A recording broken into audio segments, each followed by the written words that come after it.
High guys, good morning and welcome back to another blog. मी just माझा breakfast finish केला आहे आणि आता मी रूमवर चाललो आहे. आणि पुण्याच्या हवेमध्ये असं काय काय माहिती, जसं मी पुण्यात येतो ना तशी मला सकाळी सकाळी इतकी भूक लागते ना की मला ब्रेकफास्ट केल्याशिवाय दुसरा काही ऑप्शनच नसतो. आणि असं नाही की मी रात्री जेवण करत नाही, रात्री पण मी व्यवस्थितच जेवण करतो, पण तरी मला भूक लागते म्हणजे लागतेच सकाळी.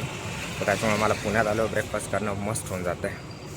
आणि आज आपल्याला 9:30ला ऑफिस आहे, त्याच्यामुळे मग म्हटलं थोडं लवकरच ब्रेकफास्ट करून यावा, मग ऑफिसला निघायला, कारण ऑफिसला जावं लागेल आज.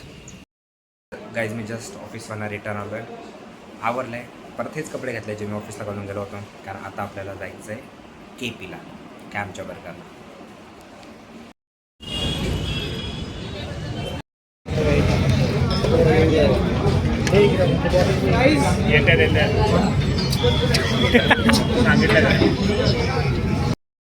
गाईज, जस्ट कॅम्पचा बर्गर फिनिश करून आलो आहे. आणि कॅम्पचा एक कंप्लीट बर्गर मला कधीच आजपर्यंत गेलेला नाही आहे. काय माझा उष्टा पडलेला आहे. गाईज, मी क्लॉडवरती रिझ्यूमे कसा बनवायचा ना हे अगोदर तुम्हाला सांगितलं होतं, पण काल माझा एक फ्रेंड बोलत होता की त्याचा हाच एक इंटरव्ह्यू होता एका कंपनीसाठी, आणि त्याने क्लॉडला विचारलं. त्याचं इंटरव्ह्यू प्रिपरेशन क्लॉडवरनं करत होतं. आणि मी म्हटलं की क्लॉडवरनं, म्हटलं ChatGPT जेमिनाय सोडून क्लॉड यायचं काय लगे. आणि मी इंस्टावर खूप सारे रील्स बघितले होत्या, आणि मग मी थोडंसं म्हटलं चला बघूयात काय कसं आहे. भाई लिटरली फंटॅस्टिक वर्क करतं भाई क्लॉड AI.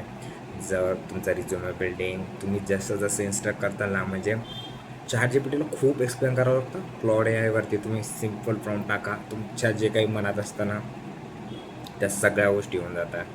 हॅट्स ऑफ आहे भाई. म्हणजे सिरियसली, म्हणजे मला असं वाटायचं की ChatGPT काय किती सांगावं लागतं, एक गोष्ट एक्सप्लेन करावं लागतं तरी किती चुकीचे रिझल्ट देते. बट मला आता सध्याला क्लॉड यायला बघून थोडी भीती वाटायला लागली आहे. मला असं वाटायला लागलं की खरं आपले जॉब्स जाऊ शकतात आता. Just joking.